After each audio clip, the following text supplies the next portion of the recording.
घटनेच्या खोलात जाऊन सत्य दाखविणारे न्यूज 24 तास मराठी। रोहा तालुक्यातील महादेवखार येथील विजय बाळू पाटील यांना आदर्श व प्रगतिशील शेतकरी पुरस्कार। रोहा तालुका शेतकरी विकास प्रतिष्ठान यांच्यामार्फत दरवर्षी नाविन्यपूर्ण व आधुनिकपणे शेती करणाऱ्या शेतकऱ्यांना आदर्श व प्रगतिशील शेतकरी पुरस्कार देण्यात येतात। यावर्षी महादेवखार येथील विजय बाळू पाटील यांनी केलेल्या नाविन्यपूर्ण करवंद शेती यासाठी त्यांना सन 2025 चा आदर्श व प्रगतिशील शेतकरी पुरस्कार देऊन गौरवण्यात आले। विजय पाटील हे जवळजवळ 20 ते 25 वर्षे महादेवखार येथे असणाऱ्या त्यांच्या फार्म हाऊस मध्ये वेगवेगळ्या प्रकारची झाडे लावून त्यांचे आधुनिक पद्धतीने संगोपन करत आहेत। त्यांनी अवलंबलेली पद्धती ही नाविन्यपूर्ण आणि आधुनिक असते। वेगवेगळ्या प्रकारची फळझाडे आणि फुलझाडे लावणे व त्यांचे संगोपन करणे हा त्यांचा आवडीचा छंद आहे।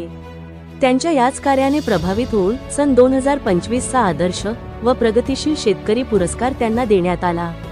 या कार्यक्रमात कृषीरत्न अनिल पाटील यांनी मार्गदर्शन केले।